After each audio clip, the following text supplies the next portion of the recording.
Let's go. What's up, everybody? Welcome to Bingetown TV. This is Brian here with Jimmy, Kyle, and producer Dave. That's your boy PD. And today we're going to be talking HBO's new hit series, The Last of Us. This is going to be season 1, episode 2, entitled Infected. And before we get going, I just once again want to ask that you all visit us on BingetownTV.com. We cover shows from The Boys to The Mandalorian, everything in between. We just wrapped we just wrapped on our coverage of Arcane. We went back and visited that one.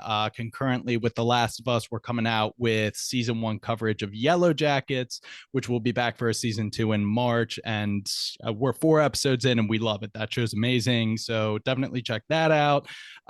We have a YouTube page up and running, so look us up on YouTube. And the best way to support the pod for absolutely free is to just hit subscribe, follow us on Apple Podcasts app, Spotify, and YouTube. So hit that subscribe button. All right, guys, here we go. Episode 2, Infected, and it was a good one. Jimmy, you said it right before the podcast, a little bit shorter than the last one.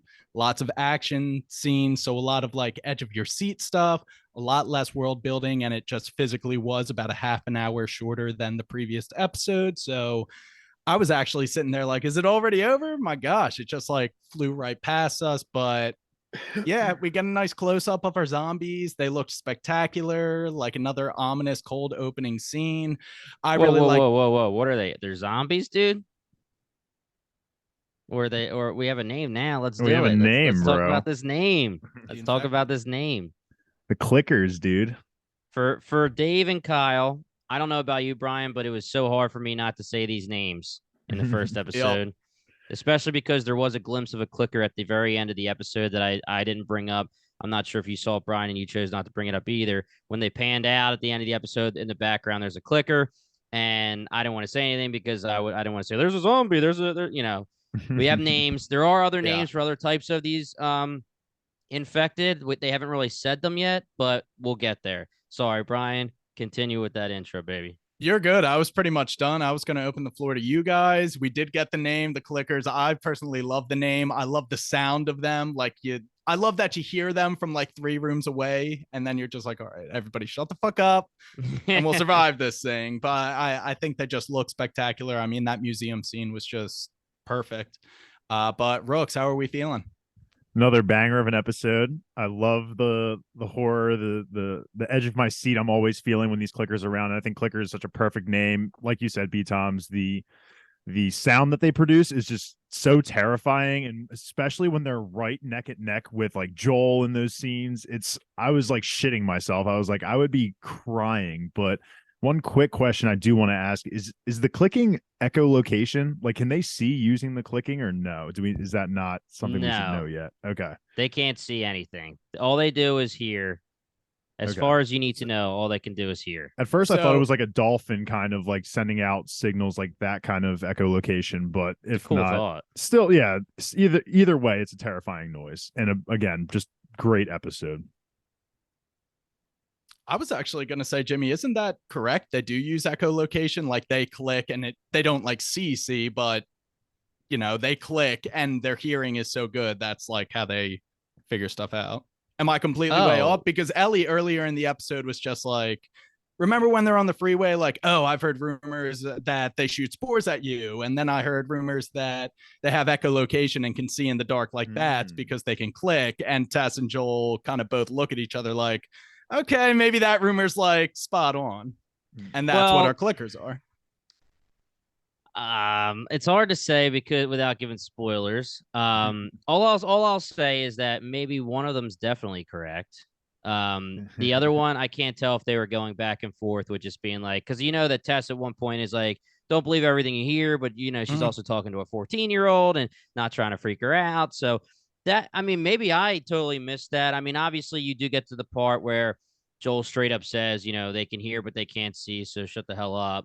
Right. But, and that again kind of shut down the idea of the echolocation, because if they're moving and they're still clicking and they still can't see, then that shuts that down. But that was the first thing I thought of when I heard the noises. I was like, they're definitely I mean, that. if they had the echolocation in a way where like the clicking made them see around them, like the scene where well, I guess the male clicker, because fun fact, the male and female clicker voice actors from the video game are the same ones that are for the TV show. So there are Let's male and go. female clicker voices, but the clicker that's right up in Joel's face does click right in his ear. So if he had the echolocation, wouldn't he be able to just be like, oh, there he is? Unless we're just talking about like the clickers can communicate through the clicks. We already know they can communicate through the vines, but I guess we can get Yeah. there when we get there as well. So my last point is they could use it to the effect that they could that they wouldn't be able to differentiate what exactly is in front of them, but like they can navigate to some extent. Like they weren't just so you mean bumbling over like the glass showcases and shit. Okay, like, that makes sense. They can like patrol and not like stumble over so stuff. you mean they're not walking in the walls. Location. That's why like Joel could like kind of be quiet, step in front of him and flash the light. Like he couldn't notice that, but that makes sense. Okay, that makes sense. Yep. Mhm. Yep. I think your point about the episode Kyle, way to being talk, dude. much shorter is a good one, because it really did feel like, not that nothing happened, but when it ended, it was like, okay, it was so much shorter than the finale. And I don't want to, I mean, that's probably only the only bad thing I would have to say about the episode, was that it was like such a drastic runtime difference from the finale that it felt like we got almost gypped of an episode, or at least like 10 to 15 minutes this week. But it ended. You mean the intro? I'm sorry? You said you mean the intro? You said the finale. I do not mean the intro. Premiere. Oh, I'm sorry. Yes. You were saying the finale. Yeah. Okay, so yeah, you mean so that's okay. the only that would honestly episode. that would probably be the only negative that I would have. I feel like it ended on a very emotional note, which was good. We got a lot more action this time. We're actually out in the world, which is fun. So yeah, I have no complaints besides the runtime, which is like the most petty first world problem complaint you could possibly have. And I almost feel like if you took away the part with Sarah before the 20-year time skip, probably just the post time skip stuff would be about the same length as the episode we had here. So I feel like this is what we should expect moving forward, but you know, who knows what they're going to throw at us. Dave, have you gotten a chance to say your piece here? I got everything that I wanted to say about the clickers, and again, overall, just a solid episode, and it's just got me wanting more every week, and I'm excited to be on this podcast as usual. Yeah, I think we did talk about it last week in the way where we said that it could have easily been 2 episodes last week. They could have fully expanded the prequel of the episode, or the intro of the episode where Sarah dies, and made it like a 45-minute episode and then give us the next 55-minute episode, or they just give us a banger of an hour and a half, keep everything condensed, meaning the first part of it condensed into that half hour and the next part in the 55 minutes like we would expect. So I'm glad that they definitely went that route for the first episode. But yeah, I'm guessing that from now on, they'll stay 55 minutes until maybe the finale. But again, Kyle, you're right. First world problems, because I literally checked the time and I was like, oh my gosh, there's 10 minutes left. I feel like there should be another like half hour at least. Agreed. And that's actually a pretty good segue, because our first scene, we are back in that same time area in 2003. We are revisiting the outbreak in Jakarta, Indonesia, which we actually were alluded to in the last episode that's where the outbreak started. But we actually get to kind of visit at patient 0 in the first 48 hours of the outbreak. And we're following this woman, Ibu Matna, who is the professor of mycology at the University of Indonesia. Study of fungus, just for those who maybe didn't know or didn't guess what it was. I don't think she was studying dolphins. Are you one of them, Dave? Is that why you made that comment? Totally one of them, yep. So military personnel find this woman in a diner, and you can kind of like tell on her face how she slowly just comes to the realization. It's almost like you can tell she's trying to convince herself there's no way it's what I've been dreading my entire career. Like, this scene was awesome, but they like bring her to the facility. We see this cadaver, and that was our nudity. A little disappointing, but it is what it is. Yeah, right. It is what it is. And yeah, so go ahead.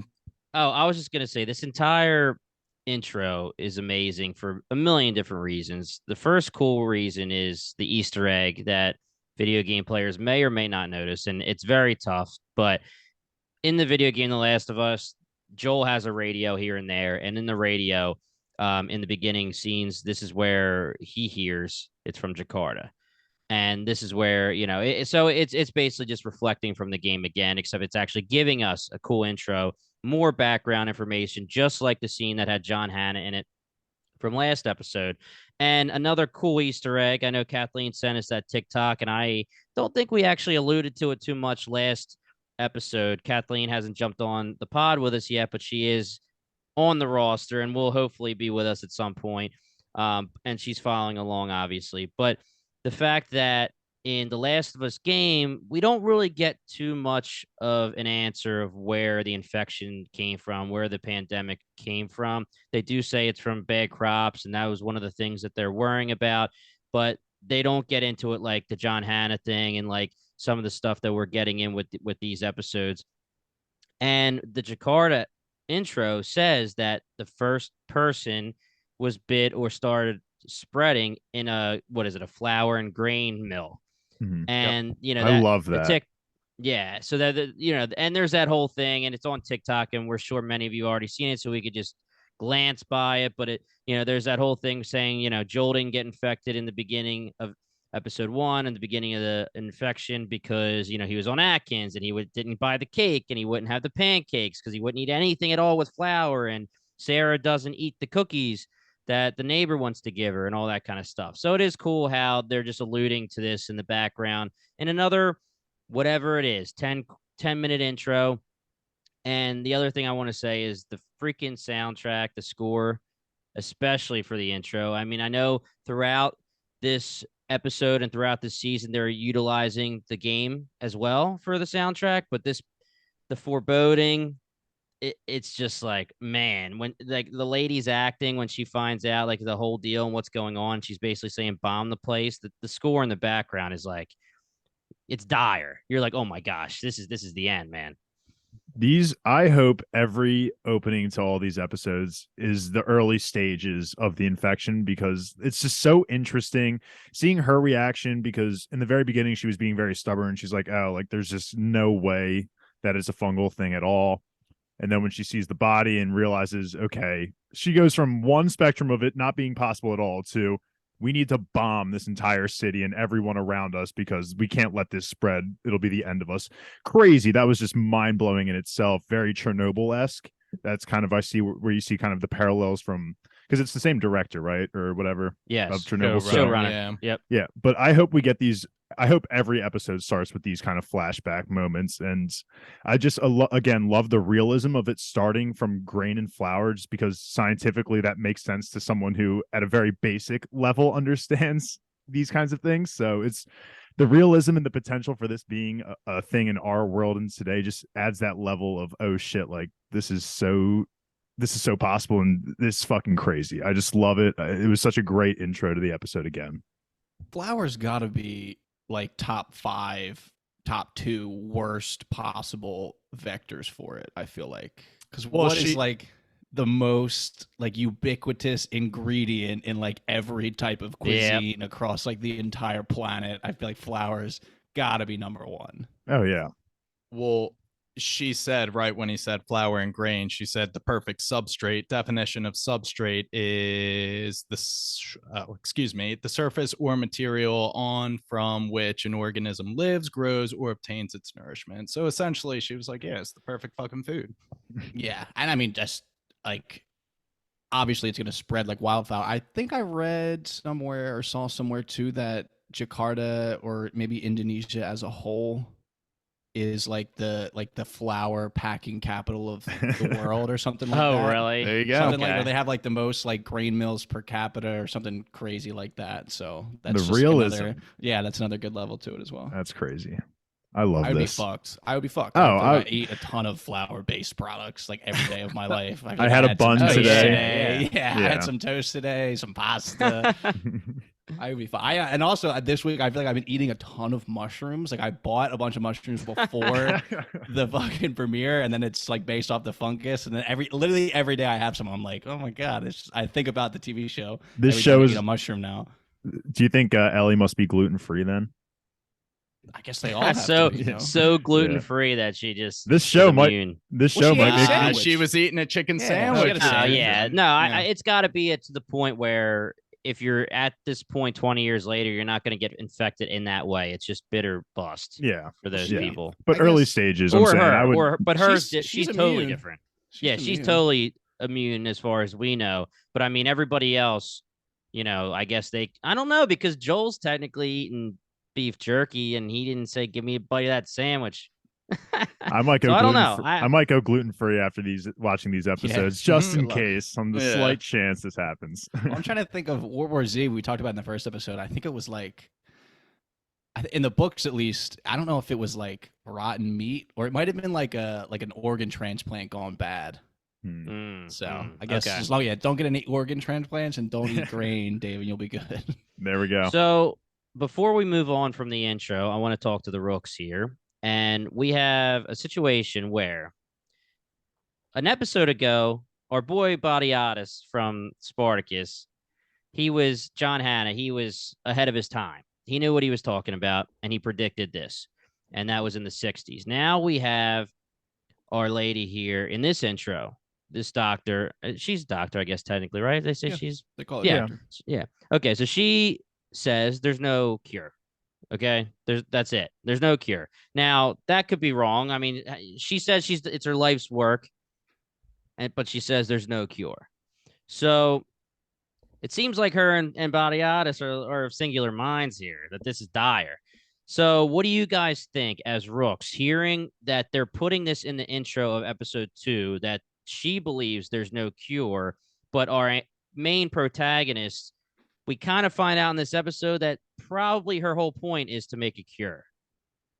Yeah, I can't imagine the story being like having such a, I can't think of the words, like I guess cynical maybe ending where like there's really no hope. I feel like a theme almost of this episode, I mean, at least Tess's storyline of this whole episode is, pushing through for any sliver of hope that you can get and holding on to that and things like that. I feel like it would be weird if it rolled out like that. And I hate to just keep making World War Z things as that's like the only zombie thing we've ever consumed. But like in that book, at least, like they just like let winter come and just like kill zombies, and then they just go out and kill them all. Like in the books, at least. So like I don't think it's gonna go that way, because it seems like this way that it spreads through like all of like the mycelium network, whatever the hell it is, like seems way more difficult to deal with, where you can't just like wait them out.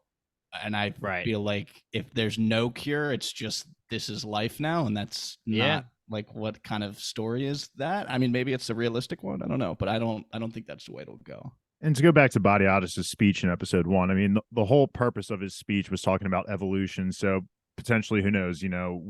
Maybe mankind at this point, it's been 30 years or whatever it's been, 20 years, and maybe mankind has already developed into evolved past this, and that's what it's starting with Ellie.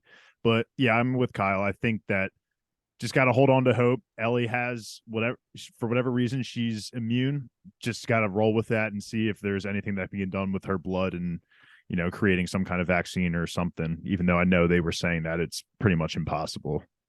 Yeah. And we also we get Joel himself saying that as of now he thinks it's bullshit.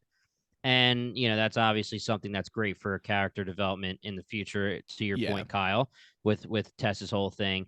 And we also had an interesting conversation quickly, and I'm jumping ahead here, but we had Ellie and Joel talking, and Ellie asks how long they last, and he says sometimes quick, sometimes 20 years. So the evolution thing is tough, because if we know that there's 20-year-old infected clickers, whatever, walking around, it's not like what's the movie, and I don't know why I'm blanking out. I really should know it. It's the book that was turned into a movie with Tom Cruise, the one with the aliens come down and they're taking War of the Worlds. War of the Worlds. I wanted to say that, yeah, War of the Worlds, where eventually they just, it looks dire, but they can't live on Earth, and they basically just die off themselves.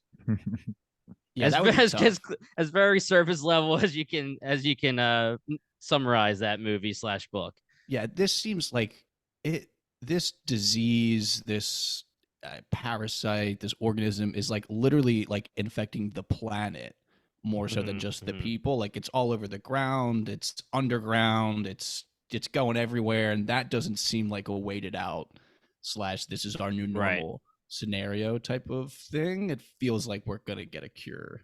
And they've Okay. emphasized the importance of Ellie so much that it's just she has to have some important role in creating some form of prevention against all this. And maybe we're just hopeless romantics. Yeah, well, let's put it on the board for now. Looks like as of episode 2, we could update it as the episodes go on, but Kyle and Dave both believe that there will be a cure. Or Writing maybe it they'll down, 2 for Team Cure. Freaking maybe they Frickin' convert losers, her dude. blood into like Roundup, some form of like Roundup weed killer, and they just, Just go out spray with it spray bottles. spray bottles, just going around shooting. That'll be my theory right there. Put on the board. Everyone take their quadrant of the city. Yeah. Like 50 years later, we're good. Well, this discussion kind of leads us into our first scene. Ellie's like sleeping on a pad of moss, whatever, and she wakes up to Tess and Joel like staring her down, giving her the stink eye, like, "What's up, girl? You scanned red. You're not an infected, clearly. What are we going to do with you?" And as she goes to the bathroom, Tess and Joel kind of have this back and forth where Tess is like, "Listen, this is our best chance at a battery," and is really insistent on, "Let's just finish out the mission, get our battery, and call it a day." But Joel is on the side of, if she hasn't already turned, she's going to turn eventually. Why don't we just save ourselves the hassle, the trouble, the risk, and execute her and go back to the QZ now? This is like early foreshadowing of just how much he has given up on this world. He has no belief in that there's any hope for a cure, vaccine, and you see it here with him just being like, we're just going to go back to the QZ and just live out the rest of our lives there, just having a horrible time shoveling dead bodies into fire, and that's just going to be it for us. And she is so pro wanting to go actually home to just not be in the QZ, and this is just the early signs of that here. I liked the just like the opening kind of cinematography of it, of her like laying in that little grass field. It looks kind of weird, but it was fun to then like pan to them like kind of in the shadows looking over her. Obviously they're just having that internal and external dialogue about it. It's just she's kind of funny. I don't know. She's like annoying, but she's funny, and it's like you can tell that there's like a foundation there for her to get cooler. But it's just her interactions with Joel, and obviously now that it's just the two of them, and I'm sure that's like the basis of why a lot of people like the video game so much and the story of it. And it's just nice that we're kind of already starting to get that at the beginning of episode 2.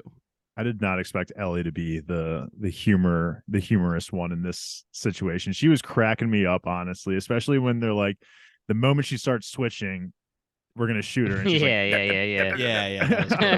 I was cracking up. And Tess just like, you motherfucker. Yeah. Ellie stock has definitely been going up for me with this episode, without a doubt. She's quick. She's like kind of witty. She has a dark humor, but also like this childish innocence. And it's like all rolled together in one moody preteen. It's like, it's such a unique package, but it definitely works. And Kyle, that's definitely a lot of the charm of the video game is from the interactions and just like the stupid voice dialogue between these two as they progress through the story that doesn't even mean anything in particular. I mean, when they're going through the hotel and the whole ding ding, hello, ma'am, can I have it? Yeah. Like that whole shtick is through an optional voice line in the video game that only gets unlocked if you walk, I think, as Joel behind the counter. That's pretty funny. And it's just interesting too to think about it, of like actual kids growing up in this world, and that's like kind of all they know. So like I don't want to say it's not serious, but it's obviously less serious to them. They have no concept of what was lost. This is just what is. And Joel and their generation obviously have a concept of what's lost, so they're much more cynical and just grumpy altogether. And it's just funny to watch that generational divide. Because I mean, we see it ourselves with different shit with like social media and stuff like that. The way like our parents might use Facebook and shit like that. So it's just kind of funny to see it in this kind of context. And Brian, I just want to jump in here as the vet with you. Yep. We don't have to talk about it too much because, again, we don't want to do any spoilers. But I think this episode, the combination of episodes 1 and 2, have cemented Bella Ramsey as a great Ellie. Like, I really appreciate her portrayal of Ellie. We talked about ad nauseum how people were having issues with her being cast. and I think she's knocking it out of the park. I mean, it's okay to say episode 1 we're still waiting a little bit, but the way that she was reenacting certain scenes from the video game, making us laugh here and there for certain parts of the dialogue, I just think she's nailing it, and I really don't see her letting me down throughout the rest of this season. I agree. And I think the most impressive thing is almost how her tone can convey like complete utter indifference towards things, just like commenting on like random shit she sees. Like, I agree with you. She's doing a fantastic job. I kind of highlighted it in the last episode when you asked, "Oh, aren't you hearing both of their voices?" I'm like, I'm hearing her 100%. Pedro's doing his thing, but she is like a copy of Ellie. Like she just is Ellie to me. So I completely agree with you. So yes, Jimmy, I completely agree. Bella is doing a fantastic job as Ellie, just killing it. But unless anybody has anything else to say, I can move us on to the next scene, which is just kind of the trio moving out into the open city. Just kind of passing by the general wreckage. We get these ominous leaning towers. Jimmy, I'm actually a little upset they didn't like go through the towers because that was a really great part of the game. Whatever. It is what it is. Go from the leaning one into the standing one. As I recall, you just Jimmy, explore more. Yeah. You're just able to explore pretty much anything you want. You know what? I feel like now that I'm thinking of it, another maybe weakness of the episode, and maybe again, it's just because they don't have a ton of time to do it. It did feel like we were just in locations, but with no real like general understanding of why we couldn't go certain ways.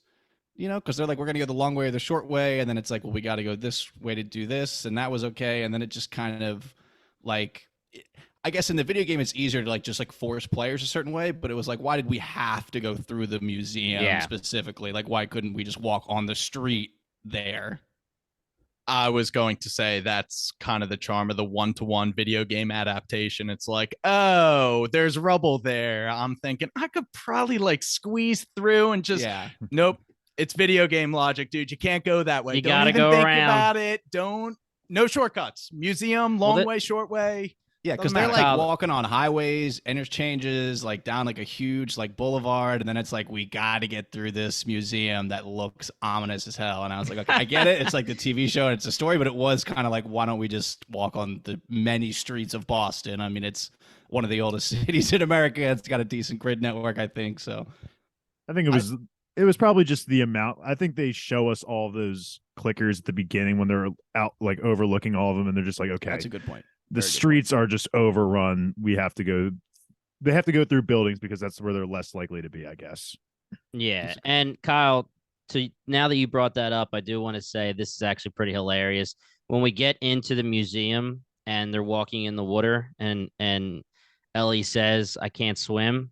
That's a point from the video game, and it's like a major plot point because anytime there's water, Joel has to go around, and it's like it's leading the video game character a certain way because Ellie can't go. So he goes around and finds another way for her to be able to go. So, I mean, and again, I asked Brian this last episode, and I thought last episode was fine, and maybe this is where there is a little bit of a disconnect because as a video game player, I was able to just connect those dots where they're just like, hey, we're looking over. We see all these infected. We can't go that way. Do you want to go the long way? Well, and then when they get to the short way, they're like, well, we didn't go the long way because they tried. And like, she said, there's all the infected. And then the short way ended up being, we were here prior. And it was filled with this fungus that brings the other, their communication system, which is actually not in the game at all. So this is new to me as well. I was going to make sure that wasn't in the game because that makes them even more overpowered, which is kind of awesome for the purposes of the show. Yeah, and I think it was kind of cool where it's like, the hotel, the museum, like they as smugglers have their spots and they kind of know their own little route, which is cool. It just felt like, I don't know, at the time we're just like kind of like jumping location to location to location and not really having a sense of where we are really. I thought the journey, I guess, to the State House, I didn't know they meant like City Hall basically in Boston. I thought they meant like Springfield, Massachusetts, the capital of the state. Like we were going to have to like get some type of vehicle-ish to go somewhere or something. That was, again, probably me just misunderstanding. My last explanation for the show is that they've alluded to kind of like Kyle, you were saying they're smugglers. They know the routes that are safe, maybe ones they've gone through and could tell that less clickers or just like no clickers at all. So they know the safest route. Yeah, and Kyle, in your defense, I do think that it did seem a little sped up. Excuse me, because especially the scene, which is exactly from the TV. I want to say the comics. It's killing me because of Marvel. Whenever we cover Lots of Marvel content. Or the Yep. boys. exactly, yeah, exactly from the video game where Joel and Ellie have the conversation when they see City Hall from afar. Is it everything you wanted? And blah blah blah. Right. I was under the impression that, we would get more of a journey where they don't get there yet by the end of episode 2. Inside, I wanted them to get there because I knew it was going to be a badass part because I know what's next. But Right. I assumed it was going to be the journey that was going to be the rest of the episode. But then Tess was like, let's get out of here and get there before dark. And I was like, oh, wow, they're going to speed this thing up. So I do understand what you're saying. Definitely when it comes to, I guess world building's the right way of saying it, but like you don't really get like the full on navigation. It's just like, hey, we're at the museum and now we're at the hotel. Now we're at the museum and now museum, state house. Exactly. We kind of just like fast traveled it. But again, I mean, do we really want to watch them walking through the streets a ton, everything? I mean, we got them walking on the highway, which was cool. I really liked like the setting. It looked really nice of like the overgrown city. It's cool to think about the possibility of that and things like that. It just, for only one very small nitpick, like I said at the start, pretty much it was a really fantastic episode, but if there was something I had to bring up, I think that might be another one. Yeah. Definitely a place where playing the video game helps because, Jimmy, correct me if I'm wrong, the museum, iconic kind of like level design, the hotel, iconic kind of like it was stretch of the game. Exact. Like, yes, the places where you said, I feel like we're just kind of showing up here. I'm like, oh, they're at the museum. Let's go. I remember that. It was stuff. surreal. Yeah, it was. And the things that they chose to pull out and bring to life, they did and did a great job of it. So video game players like me and Jim are loving it. We don't care about the in-between. And actually they did use that one like overpass scene as they're like, okay, they are walking between these places. And actually in that overpass scene, we do have a nice conversation between Tess and Ellie where we get confirmation Ellie is an orphan, doesn't know her parents, doesn't have parents. Well, I guess we can only confirm she doesn't know her parents because, Kyle, you have a interesting theory. And then we also get the backstory of how Ellie was bitten in the first place. And she says that she climbed into the mall alone just to explore. And Tessa's like, oh, you mean the one that's been boarded up for 10 years and nobody's allowed to go in under consequence of death? She's like, yeah, that's the one. Tess gives her some props. It's like, all right, rebel. I'll give it to you, kid. You got balls. I kind of like the little maternal daughter bonding between Tess and Ellie that they're establishing here, which just another instance of them yanking a relationship away before it even gets the chance. Yep. Love it. But yeah, I'll just keep going along. We've been touching on this hotel scene. They go through the flooded hotel, just dialogue that doesn't really mean a whole lot, but it's really great dialogue building these connections. We come to this very video game-esque impasse, just rubble, where Tessa's like, I guess I could climb through. I'm like, all three of you could easily climb through. It's not even an issue, but it is an issue. And that gives us a chance to have a one-on-one Joel and Ellie conversation. She's flipping the knife. I love how she just begrudgingly asks, so where are you from, dude? It's she's doing such a good job. He really is not looking to replace his daughter at all. You can kind of tell here that he doesn't want to get to know this girl at all because one, he might have to kill her in his mind because she could still turn at any second. So he's not trying to attach himself to this girl at all. And he's already lost one daughter. And so I understand where he's coming from. She's asking all those questions. He's just like, pass. Only like certain questions he'll answer. It's just, I feel so bad for Pedro. And I think, Joel, but I think by the end, obviously, I feel so bad for the Mandalorian. But by the end of the episode, obviously, I think with how things played out, he'll have to his mindset is going to change, obviously.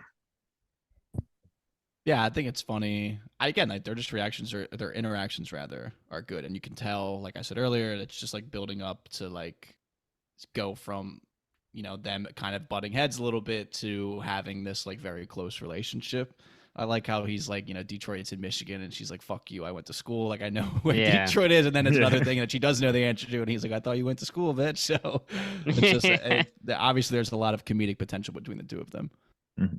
And he does confirm some lasted. The question she asked, how long do infected last? Some last a couple days. Some have been walking around for the whole 20 years. So like it's kind of a crapshoot in that sense. I want And- to see one of these 20-year clickers for Yeah, sure. yeah. Because in my head, how I think of it is B Toms and Jimmy, you might not be as familiar with this, but Kyle and like Demon Slayer, when demons have been around for much longer, like they have to survive off eating humans, and they can get bigger, faster, and stronger by being around longer. So I'm just in my head, I just picture a 20-year clicker being just this massive zombie Super looking, powered. super powered, just completely broken thing. So I'm excited to The see if final we can- boss, dude. yeah, I'm just picturing it as the final boss, a mini boss, something along those lines.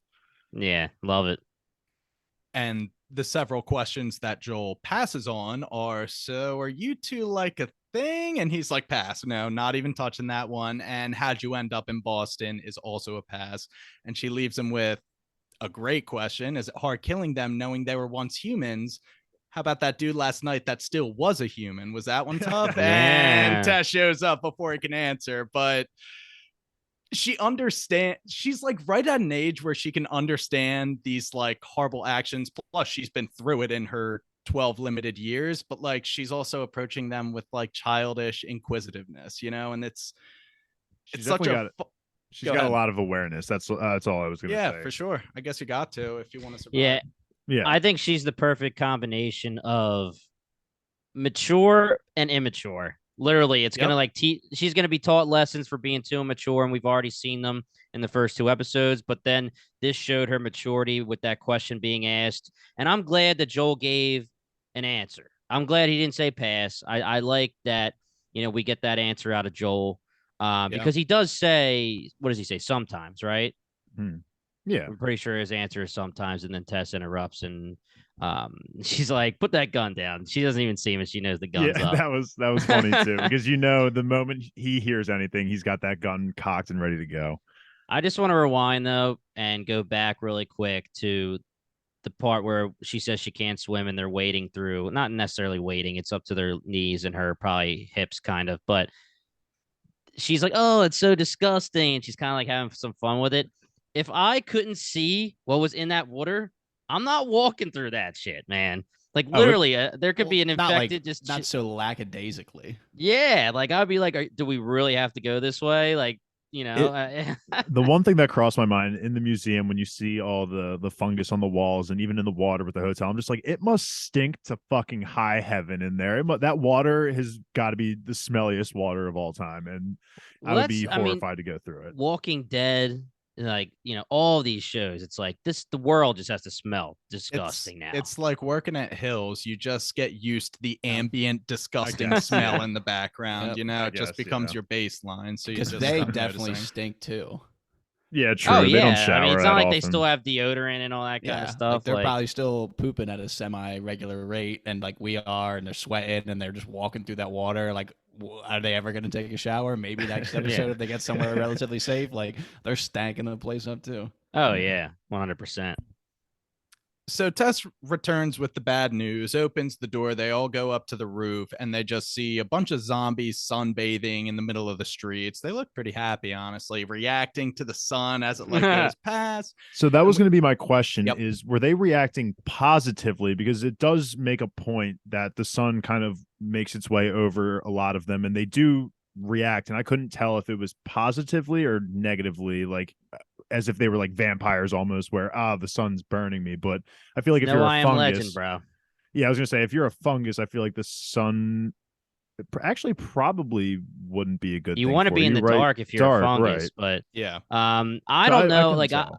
I'm not coming at this with any video game knowledge, but I just took it like I didn't even take it like the sun meant anything except for us to see better, and then they were reacting to each other, just showing that Okay. they're homogenous, kind of like they Okay. move along with each other. And Might have again, just been that's like, not in the video game, so it was news to me and Brian. Yeah, maybe might it was been just like any level of stimulation.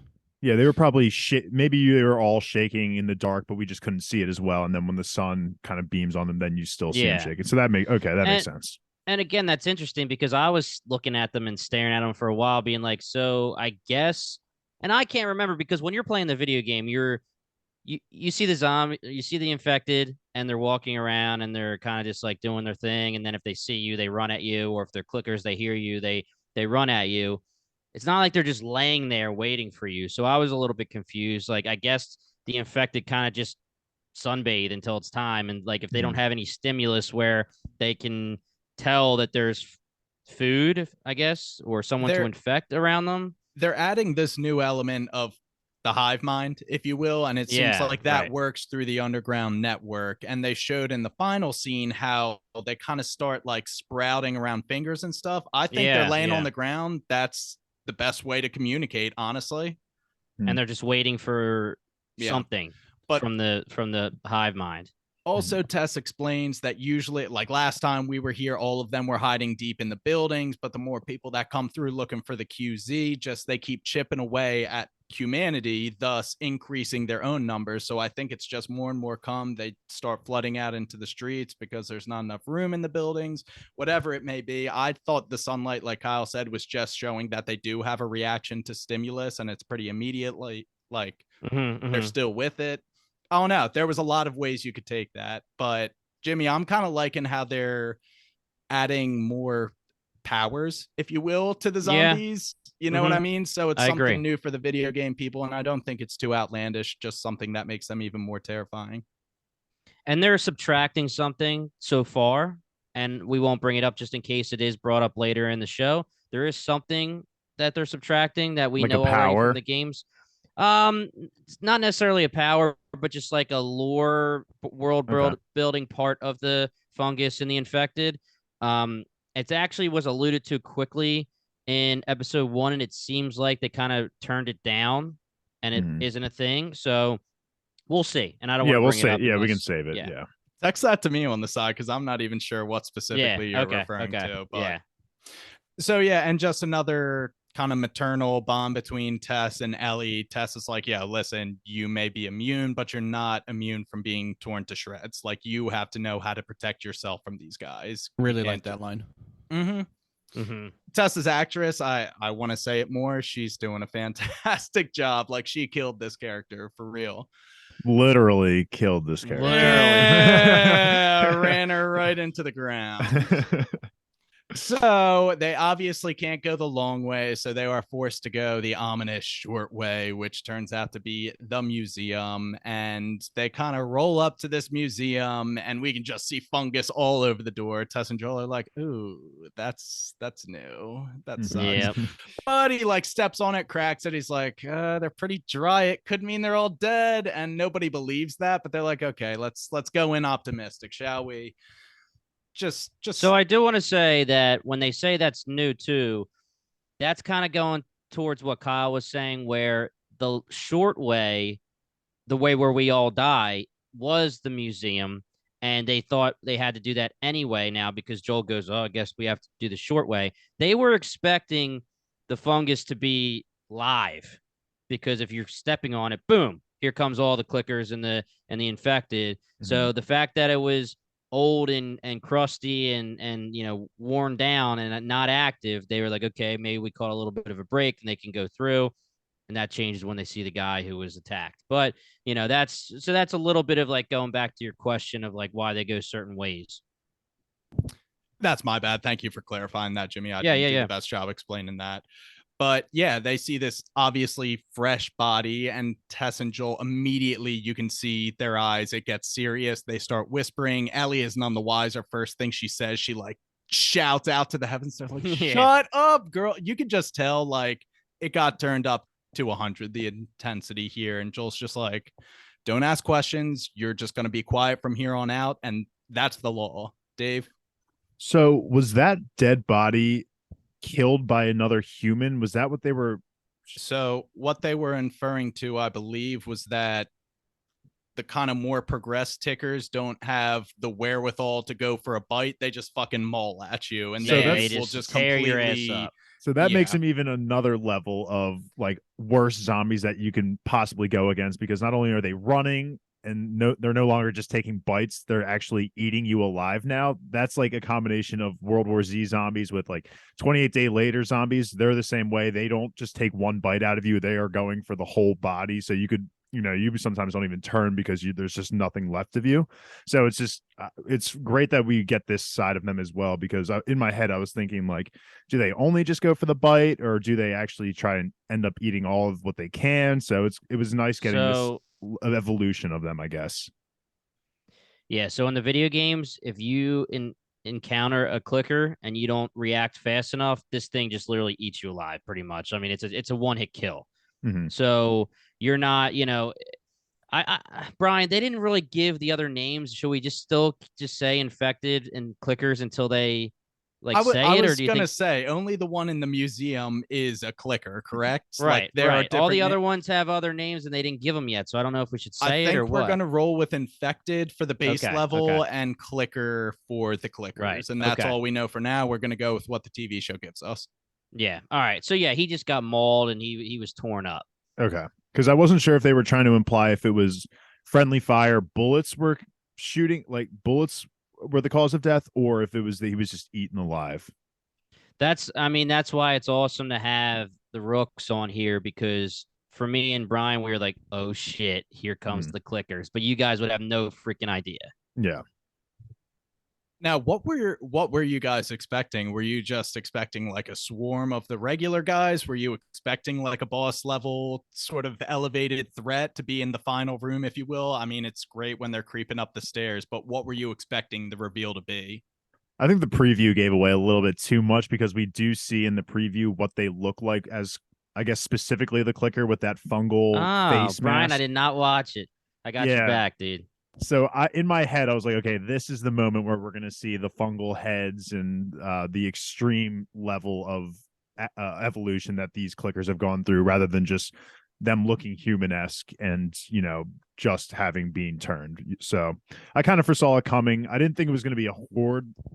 Obviously, at the end, when they triggered the hive mind, then obviously the horde was going to come. But at first, I assumed there was only going to be a couple of them.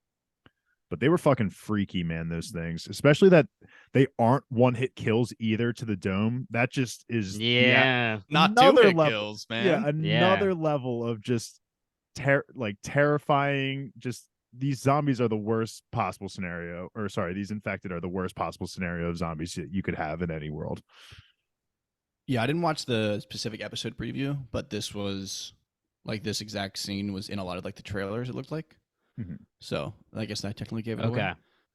Yeah, I feel like that was like something that they wanted to put in the trailer for all the Oh, okay. So it was not the main preview, trailer. Yeah, the main trailer. Oh, okay. What I meant to say, yeah. So this was probably something. I mean, showing a clicker to a video game person and showing how good you do it to them. Yeah, it probably everyone was like, okay, you guys nailed it. We're in. So that's why they probably went there with that.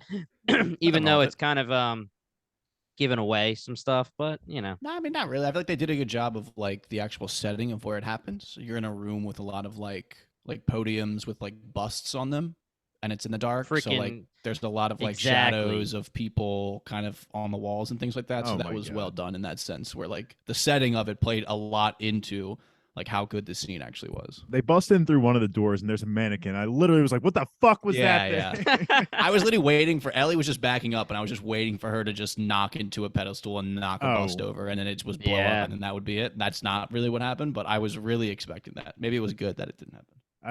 They were probably getting so annoyed because the whole time when they're backing up, I'm like, she's gonna fuck up. She's gonna fuck up. Just back it up. I'm like, someone needs to like turn around and look, or like put a hand behind them or something. Like, you're just in a room of glassware and like marble. And this whole scene is really just a combat scene, if you will, them running from these clickers. So I don't want to, over discuss it, but this is a pretty good representation from the video game. Dave, you were saying these guys are not one-hit kills. They're not two headshot kills. They are durable. So imagine being in the video game where I'm telling you scarcity of resources is a thing. You got to count your bullets. This is the ultimate stealth video game, because it's either you get through it and you can craft like shivs and stuff, and if you sneak up behind, you can one-shot them and it's all cool. Then you go on to the next one. But like, if you're in a room with 4 of them, you have 13 bullets to your name, and you fuck up once, all 4 of them are coming at you. You're like, oh my gosh, all 16 of my bullets that I've been, trying to save for the past hour of gameplay are gonna be sunk into these guys. Oh, They were You wake like, those bastards up, Dave. You're going for a checkpoint. You're starting over from the last checkpoint. they're just the perfect difficulty for the video game, but I feel like for the TV show, they are the perfect amount of like resistant to bullets and like human weapons. I want to give a shout out to our video game group chat because it was Dean, I think, said, jokingly, he was like, oh, this show is just so unrealistic because they don't have Joel crafting like 40 shivs an episode because it seems like those are the most important piece of the game almost. Yeah, that was something that like I noticed.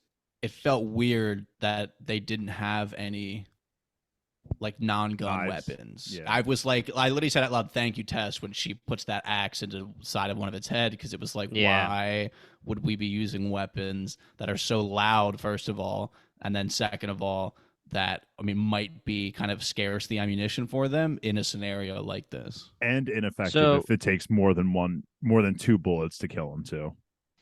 Yeah, so I didn't feel like bringing this up in the first episode because it's not a huge deal, but now that we're talking about it, I want to just really quickly talk about it. In the first episode, in the very beginning, when Sarah's getting ready to get attacked and Joel goes in and smashes the old granny with the wrench.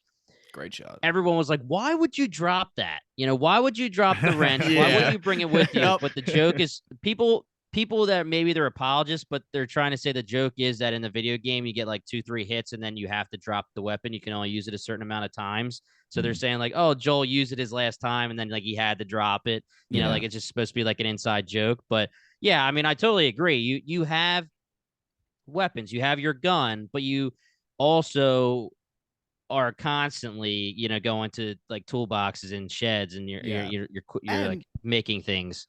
That was a gun that they didn't even plan to have. Like Joel took that off of the right. killed. So like that wasn't even factored into their original plan. So what was the part of the original? He has his revolver, I guess.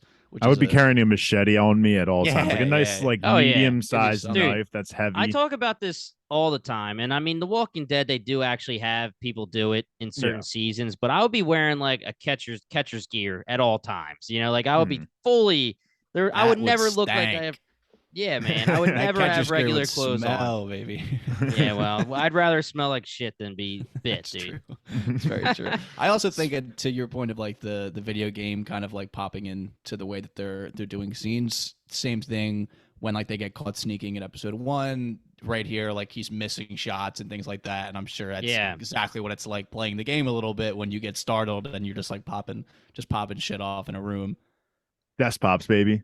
Yeah. So right. So Kyle, this is was this getting to the point, this sequence of events where you're like, I'm not that big of a horror guy. I don't know how I feel about this. Or were you fine with this? This isn't like the level of horror that's like scary. Yeah, This is more just like Dave would say, this is more like thriller. Yeah, I loved it.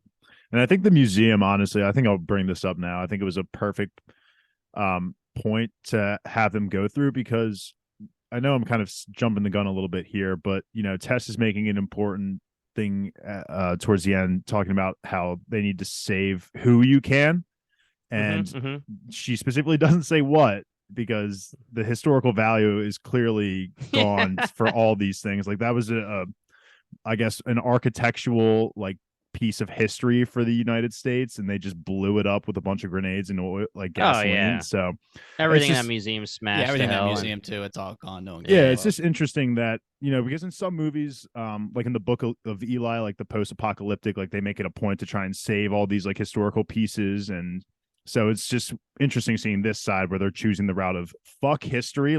All we're doing here is surviving. We don't care about anything if anything makes it out of here. Granted, the Book of Eli was a different kind of apocalypse, but definitely. I'm sure they got some tidbits of humanity that they hold on to, but a bust of some Bostonian, that's expendable in the grand scheme. Yeah, there's got to be someone out there that's like collecting type of stuff. That's what I can't wait to, and not that I'm glad that Tess is gone, but I'm glad to like get out if we're setting out into the world, because I want to meet more people. Yeah. So Kyle's really hyped that Tess died.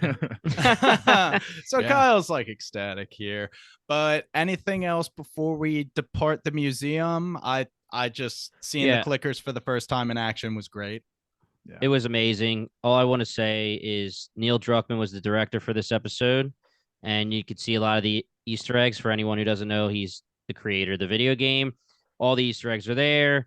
Like I said earlier in the episode, the clickers, the male and female voice actors are the same exact from the video games. It was just surreal. Like literally, the museum was a reflection of the video game, pixel for pixel, if that's how you want to say it, whatever. But it was crazy to see, and I don't know. Again, I don't know if this is me coming from playing the video game, but spoiler alert, we get to the point where Tess gets bit. But I can't, like, how can you not get bit in that situation if you're Joel or Tess? I mean, they were all up on you. And I know, like I said, in the video game, you wake one of these things up or you get one running after you. Yeah, you can get rid of them maybe, but for the most part, it's kind of game over, you know? So maybe I have that in my head, but that thing is all up on them. Like, I guess scratches and stuff don't matter. Just the bite matters. But The it fact just that seemed like it was like, Jesus.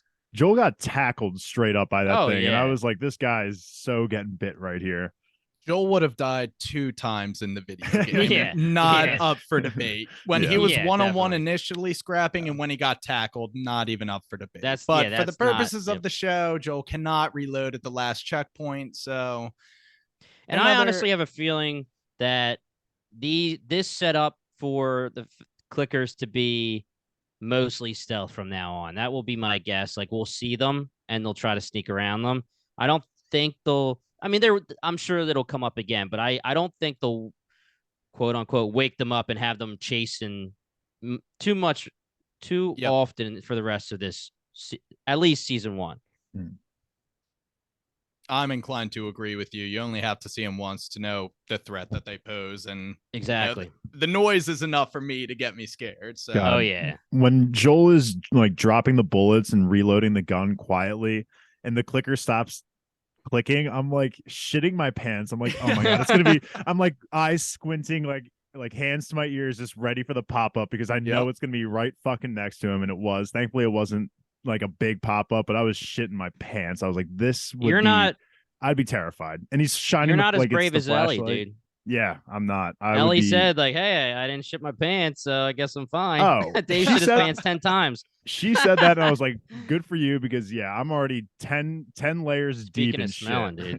Dude. You were on your 10th pair of underwear. Yeah. Now, Dave and Kyle, before we move on, we get that scene where Tess and Joel ask if she's okay. She says, I didn't shit myself, so point for me pretty much. Were you guys expecting, just from tropes in the zombie genre, you know, Tess maybe? I mean, I guess you don't think Joel's going to be one of them. Did Ellie saying like, oh, glad it was me who got bit, like, give you guys like the pass where it's like, okay, somebody got bit, maybe we, you know, it's not too unbelievable?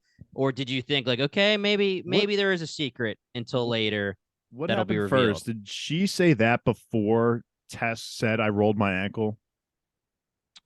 I believe Because- Tess went first, or did no. I think Ellie goes first. better, They asked for Ellie you, first. better me than you guys, and then Tess just says, yeah, my ankle. Yeah, so at that point, when Ellie says that, okay, I'm like, okay, she's right. I did think the past, but then once Tess said I rolled my ankle, I was like, bull fucking shit. She's bit. We're fucked now. And I again, this kind of goes back to what I was saying episode 1 with the posters kind of just give so much away of just, it's only Joel and Ellie, you know, it's not Joel, Ellie, and Tess in those pictures. So I called it in episode 1. I thought honestly she wasn't even going to make it out of the end of episode 1, but she did. And so when she said I rolled my ankle, I knew immediately she was bit, and this was going to be the end of her. Yeah, I mean, it's cliche, but she went out very like in a very memorable way, which I'm sure we're about to talk about. So I think that helps the level of cliche that it is. Right.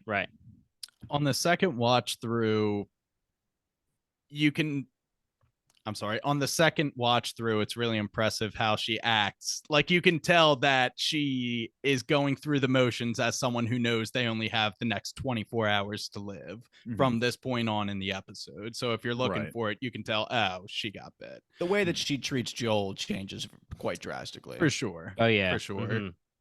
And she shows her true colors that like she's not in it for the battery.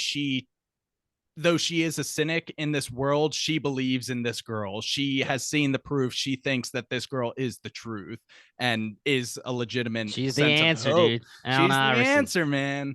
But yeah, she's buying in, and she clearly Joel has not bought in yet, but she's like, if you don't buy in, you're gonna buy in for me and you're gonna do this for me. But we'll get to there. I thought Ellie had a great line. Joel's like, walk across that ladder. I know it's going to be scary. She's like, nah, that shit in there was scary. This is just wood, man. I got this. Yeah. It shows how she's like fearless sometimes. She's great. Right. It was funny because when she walks across, you do see a little bit of a loose wood board. And I was like, oh my God, if they make Tess go out because she rolled her ankle and then she trips on the loose wood board and then just falls. I was like, no fucking way they're going to do her like that. What if the main character was Joel through the whole season and the whole first video game, and Ellie actually just died right there? She's like, oh no, that shit's scary. This is just wood, and then the wood breaks and she falls to her death. Joel's like, all right, back to the QZ, baby, alone. That's what they changed from the video game, that Ellie dies in the middle of episode 2. I cannot even imagine what the internet would be like. A big change, but we'll see where they're going with it. Okay, we'll give it time. No, we wouldn't give it time. We would turn off the program. So yeah, Jimmy, you said we get this awesome iconic shot from the video games. It would be like a cinematic in the video games where they're just looking over the shoulder of Joel and Ellie sharing a conversation, looking out on the state house. And it was a great shot in the video games, great shot in the TV show. And that will take us to the scene at the state house where everything just unfolds. They roll up. They just can tell something's off. There's no Firefly activity. They're supposed to be here waiting for this girl. It shouldn't be that hard to find. They go exploring, go into the building, and they kind of put 2 and 2 together. There was a bloodbath that unfolded, and someone must have gotten bit. The infected turned on the healthy humans. Everybody lost. Everybody died. And there is no more deal because there are no more Fireflies at the state house. And yeah, I guess I'm curious about the whole, it doesn't really matter, but the whole like infected versus healthy fireflies. Yeah. Just like the logistics of how that would go down. Like it would be someone hiding a bite, which then bit someone else who maybe hit a bite, and then the people that hid their bites eventually turn and gang up on the other ones. It's just like a funny thing to think about. Not an important thought or aspect of the scene really at all. I thought it was legitimate. I guess it would. Yeah. I guess it would make sense. Like it depends who's bit. Like, we have Tess, who I don't know. I guess she did eventually tell them she was bit, but she like alluded to it, and then Ellie is the one who calls it out. But there's definitely a certain type of person that would get bit and just be in denial and be like, not tell anybody because they're hoping they don't turn. That'd be you. We have audio and potentially video evidence. I'm taking you all down. I'm taking you all down. Like, I don't even know how many episodes ago, but I agree with Kyle though. The logistics to overpower a presumably armed group of maybe a dozen of these Fireflies who are trained rebel soldiers, like 6 of them would have to instantaneously change like that. Yeah. And make the number 6v6, at which point, maybe everybody there dies. But I agree that it was a change, right, from the video games? The state house, it was a change, wasn't it, Jimmy? Yeah, it's different. Yeah, it is different. So, I mean, sometimes when you make changes like that, you're thinking to step 2 and kind of glossing over step 1, which is the video game is more of an action scene with don't need to bring anything else up. But it's that's literally the least memorable part of the scene, as we're going to talk about the very memorable parts of the scene. Yeah, so the deal is off, no Fireflies. Joel's like, all right, well, we're shit out of luck. Let's go back to the QZ, regroup, and figure out our steps from here. And Tessa's like, nope, not an option. That's not my home. I'm staying out here in Open City. And Joel's like, what are you talking about? But it clicks with Ellie. She's like, oh, shit. Girl got bit. It clicks. That was good. It clicks. But yeah, I mean, she shows him the wound, and the wound, it's obviously progressing. And then she's like, and look at Ellie. Like, you can see the difference here. This girl is the answer. She is the truth. This is where she instills in Joel, like, if you're not going to do this for yourself, take care of this kid for me. I believe in her. I believe that this could be the answer for humanity. Yeah, they also it feels like she insinuates that their relationship romantically, emotionally was very one-sided. Of Yep. her having a lot of feelings for him and him just kind of being this non-emotional shell of a person. Yep, exactly. I don't remember the exact words, but it's kind of like, I never asked you to feel the way I feel and all that kind of stuff. Yeah. So this was just a very good emotional scene. It really, it sucks that Tess is kind of gone now, because it's fun to get that development and then maybe see where it goes, but she goes out in a very great way. And obviously the impact that will then have on Joel and even maybe Ellie, because obviously Ellie doesn't have a mom or a dad, and like we've said, Tess is showing a little bit of maternal instincts towards her, and they're kind of having that level of protection. So it'll be interesting to see, I think, Ellie kind of probing Joel more about it, because like you said, she asks him earlier in the episode, what's your two's backstory, how'd you get into it? And I don't think those level of questions are going to stop, so it'll be interesting to see how Joel responds. And you really, we got an initial response to base it off of, but it seems like it might be more affectionate than it might have been in the hotel. And you really see when Joel's dragging Ellie out of there immediately, like he knows that they got to go. And so he grabs her and is just manhandling Ellie out of there. But she's freaking out, like, we got to save her. So you can really see that over the span of this episode, how much she had already looked up to Tess as a maternal figure for her. Yeah. And it was just horrible just knowing that, Tess was going to turn, watching Ellie's reaction to it and how desperately she wanted to save her. One thing that came across my mind was like, I would just have Ellie in like just one last attempt, just like, let me drink some of your blood. Let me just see if that does anything. If you were Tess? Jesus. Yeah, if I was Tess, like, just cut your wrist a little bit. Let me just drink some of that blood and see where it goes. She's a realist. They're fucking, her and Joel are move makers. While Joel's a little like hesitant in terms of like going out into the world with Ellie versus going back, like Tess is obviously immediately accepting, like, I'm dead. Just starts dumping barrels over, like, I'm gonna have to fucking light this bitch up, like, let's get it. And Joel's dragging Ellie away, like, all right, that's it. No parting words to Tess at all. Like, nothing sentimental is said at all. He just grabs Ellie and he's like, we're out of here. Really should have checked the fuel in that Zippo before you go to execute that plan. Just get a grenade. Hold a grenade. Jesus. That's how I would have done it. That would have been I Am Legend. That was my one complaint of the episode, was the fact that once she realized there was no fuel in the lighter, why not just pick up a grenade and pull a pin on that bitch? But okay, well, here's my thing. First of all, I don't know grenades. Like, I don't know if getting them wet matters and all that kind of stuff. But I don't think it does, right? Whatever. But anyway, me and Brian are talking about the fact that like resources matter, and she just dropped like a barrel of grenades, and like no one thinks to pick a couple up or anything like that. Yeah. I mean, honestly, if I'm gonna have any kind of nitpicking, it's gonna be from this moment on. Because we're going to get to the part which everyone's was like, Jesus Christ, what the heck is happening here? All that kind of was like a little weird to me, maybe because I'm the video game player, but I guess we can get to it right now.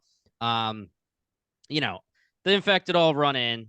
Now, again, Brian, this is new territory to us. The whole hive mind thing was not a thing in the video games where you can like touch something and they know it, or they can kind of like call upon each other to come rushing in. All I got to say is in the video games, Tess does go in a blaze of glory, but you don't see, like, you're not there for it. Like, you don't see her final moments. So the fact that the infected comes in, I thought this was going to get to the point where I guess it was the infected was like going to come up to her, but not attack her because he was going to be like, yeah, you're one of us. Yeah. But the makeout thing and her just standing there for it, I was like, what the heck was that? It was wild to watch, but I did, and I even wrote down, like, why in the fuck would she ever let him do that? Yeah, like, I mean, it's just insane thought. But I just read an explanation. It was a quote from, I guess, what is his name, Craig Mazin. Craig, yeah. Mazin. And yeah. he said, like, they were thinking of like the way that they would interact, this is the infected with people, and that everyone always immediately would be aggressive or run away. But like what would happen if you actually just kind of stood there, and like they're not like inherently violent, the infected, especially like I guess the lower level ones that aren't clickers, they're just, it's just a fungal organism. So they don't have like an inherent level of violence in them. It's only when like healthy people react to them in negative ways, like attacking them or running away and such. So if you just let it happen, it would happen. Yeah, and that would be it. They wouldn't have to chase you down, pin you down, and be violent. So it you're wouldn't be saying that they'll violent. bite you, but they just won't tear your ass up. They would just infect you, yeah, but they wouldn't be in a Yeah. violent manner.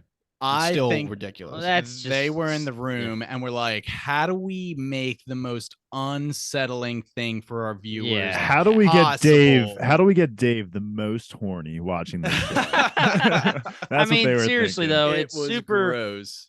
It's super unsettling just in general. Like the whole, it's in episode 1, it's in episode 2, where like you could see like the fungus coming out of their mouths and kind of like it's alive and everything. You could see it coming from the ground. Again, that's not in the video games. You see in the intro of this episode where, the girl, the girl who's dead, they cut into her leg and then they open her mouth and it's coming out of her mouth and you can see like the fungal infection is alive.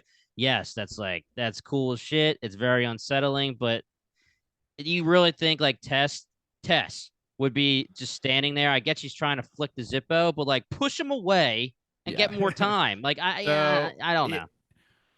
My thing is, if she was committed to the Zippo, some people's reaction to trauma, adversity, whatever, is to just freeze up. And she might have been thinking, if I move, then he does get violent, and that's a very, very unpleasant death. So let me just make out with him. Let me just stand here, and I am dying on the Zippo hill. If this thing doesn't click, then I deserve it. I like it. I'm hoping it clicks, man. I like it. Dave. I mean, obviously the kiss was totally unnecessary, but I actually do like the background to it from Kyle's perspective, and I also agree with B Tom's that I get it that Tess, yes, was a badass, but in the moment sometimes it could just be so horrifying that you just freeze the fuck up and you just have no other reaction. I think to I make do out agree. of B Tom's general take of most of it is driven of just like kind of pure shock value of like. And When I you're mean, saying oh, did you 100 see of what those happened at things? the end of episode 2? Like that was crazy, like that. and definitely. And as far as we know, I think the only time we've ever seen, I guess we're gonna call it just still the fungus, that the fungus living coming out of the human would be their mouth. We've seen it Yes. coming out of the ground and wrapping around fingers. We haven't, like when the girl gets chopped in her leg in the lab in the intro, we don't see anything like moving out of her leg. We just see it through the mouth. So my thought was maybe it's like they're close. And you know how they said in Body Artist, John Hannah said in intro of episode 1, their mind starts to get altered. So maybe her freezing up is like, okay, I'm having this connection with the one that's close to me, and like they, both their mouths open and the fungus, they collide. That's kind of what they made out. But like the point was like both sides open, hers came out. Yeah, The- like her the other body ones was came out- reacting. Not like like Avatar. Yeah, so It was like- Avatar. Avatar. Yeah, so yeah. it's right. So she's done with being Tess. I mean, she's still Tess. She's flicking, but she had some of like the hallucination or whatever going where it's really the avatars are coming for each other. I saw it once. I never, ever, ever want to see it again. Yeah, I There it know is. that, That's my take. Do you I think will- that there's like little wiggly things coming out of their beeholes? probably. Yeah, probably. dude. Yep. Probably. Any Just orifice, any hole probably, you I can would get say. to. Mhm. Yeah. Yeah. I will say though, going back to the intro when Jimmy, since you brought it up with when the doctors experiments or looking at the dead body there, when her fingers are in the patient's mouth, I was like, bite. I was Yeah. I was Oh, so man. ready for that a chomp to come down and we didn't get it, but I was like, why would you ever do that ever? I saw the bullet hole in the head, so I was like, okay, I Yeah, guess I it's couldn't- not going to happen. But still, a part of me was like, this thing is going to jump out of this right at Yeah. the screen and bite this girl's face off. So what would happen, I guess, as long as the host is dead? So I guess either way, if they killed the patient like within an Well, hour the of it fungus being is still dead, alive. Like we see that. Like she opens the mouth and it's moving. But I it's- guess yeah, like again, because the without host is dead, right. they can't do anything. Okay. So I kind of want to rewind us to Tess's dying monologue, she references Bill and Frank. She says, "Get Ellie to Bill and Frank." He's like, "Oh, they're never gonna believe." She's like, "You'll convince them to take care of her." Any ideas about Bill and Frank? Because they were also mentioned in episode 1. Ron Swanson. Yeah, right.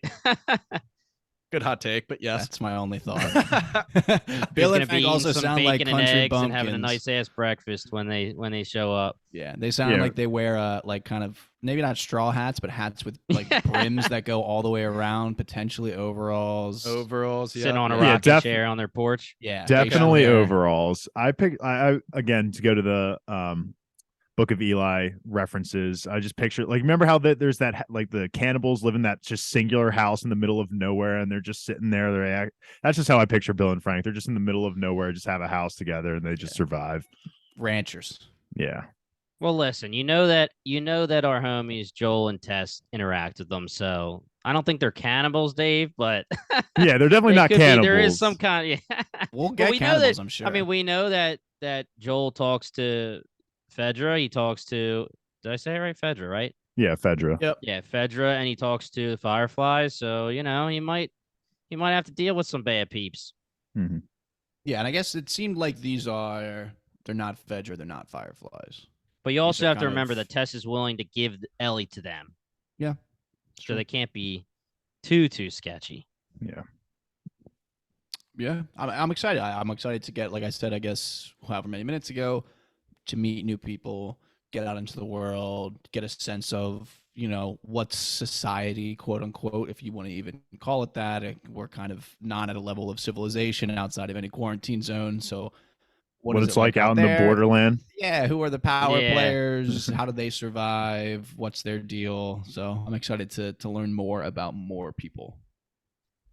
So my question for you, Kyle, is what are your feelings on the fact that Tommy wasn't brought up once this episode? Does it matter to you? I mean, I remember you were saying that one of the best things to you about Joel's character in episode 1 was how he was being motivated to save Tommy. Does that matter that he wasn't really brought up? Is it just because it was a quick action episode? It doesn't really matter. Is he going to focus now on Ellie? What are your thoughts? Yeah, I would say probably the second one, in that he kind of was like thrown, like a very, like a more immediate need was kind of thrown into his face right at the end of the episode. Because like he wanted to go right back and go again to try to get some more resources to get to Tommy, and then Tess obviously kind of grants this mission upon him with Ellie. So I'm okay with that being like I mean, like I said, obviously, like we all know, it's a video game, so we have just another quest before we get to potentially the main quest. So I'm okay. Right. If every episode kind of breaks down into a mission like that, I think that will be okay. They don't say his name specifically, but anytime like when they're talking about how Joel wants the battery, it's at the end of the day that he wants equals the battery. Tommy. Yeah, that equals. I saw that's true. I think the side by side of Tess's death scene, and I feel like she invokes Tommy in the game. I want to. I can't remember, to be honest, with her conversation. They changed some stuff, obviously. Like in the video game, it's very, very, very up in the air if they were an item. Like that's not really invoked at all. Like you kind of almost take it like they're friends in the video game, but go like, maybe. Like, the TV show does it for that. Let's give a little romanticism into the TV show. Like that's not in the video game. So I don't know. I don't remember. I can't remember if she brings up Tommy or not. I also read that this is something we talked about earlier this episode, but that next episode is going to be an hour and 20 minutes again. Oh, okay. And apparently it's like the most deviation from the source material. So, okay. So we have that to look forward to. So we're ready for pitchforks, maybe? Yeah, ready to burn this ship to the fucking ground. Yeah, you guys maybe. Well, sharpen not us. The fandom. Yeah, we'll see. Because when you think about it too, Betty. like when you think about it too, in this. When you watch like YouTube, like just the cutscenes of video games, they never equal. It's not going to equal an entire season long of content. So they definitely need to add some things. So I'm excited to, based on how it's been going so far, I think I trust them to do, if it's going to stem a little bit off the video games, then I trust them at this point to make it, It kind of seems fall like- into a good place. Yeah, they obviously So- have the soul of what's important Yeah. going on. It's the and damn guy, creator. Yeah, and the guy who created creator's the the game is showrunner. there. Yeah. So that's If he kinda thinks like, it's right, then it's right. It's like Yeah. saying Exactly. like the hilarious thing that I just love, like when I posted on TikTok and certain things, I saw somebody on Twitter was like, oh my gosh, what was it? Something about Kyle, you might remember something about um George R. R. Martin posted something about Game of Thrones. He said something about the Targaryens, and someone tweeted back at him saying "source?" Oh yeah. And it's Like- like, dude, come on, It's fucking George. Yeah, it's my freaking world. I Yeah. created it. yeah. I'm excited. I think it's going to be another good ride. Hopefully, we're watching it on the back end of another Eagles victory because that added a Yeah. nice little spice to this week. True so, that. It should be a very We're lining up for a very fantastic Sunday again for the third Sunday in a row. Yeah. Any final thoughts, Dave? No, I just thought overall this was a really, solid episode. We get a lot of like edge of your seat moments, some memorable character moments. We got a lot of comedy from Ellie, obviously Tess's death, and then we get a lot of backstory as well. So just a great combination of things you would want to see in an episode. We get a kiss too, so that just even tops it off even more as a perfect episode. But yeah, just loving the ride so far and very excited to keep going with it. Yeah, just to reiterate, I think that Pedro Pascal, amazing as Joel. I think Bella Ramsey is killing it. R.I.P. to the girl, Tess. Her actress, Anna Torv, killed it as Tess. Mm-hmm. Everybody's been doing great. Kyle, to your point, when we were talking about deviations, I think that every deviation that they've made so far has actually added to the material. So if something's going to happen in episode 3 that's a deviation, I'm ready for it. Like Brian said, maybe we'll start sharpening the pitchfork, but we're not going to take them out yet. But yeah, I really enjoyed it. Loved it. The fact that it just, I said it in episode 1, you get chills, man. Going into that museum and seeing it be almost exactly the same in the hotel and some of the dialogue. Some people were like actually, going against the fact that the TV show is using some of the game's dialogue word for word, but no, I think it's awesome. Like, I think it's a great homage. I mean, if it's written great the first time, why change it? So, I'm loving this so far. Yeah. I'm enjoying talking to you guys about it. I love having the Rooks on, and I'm ready for episode 3.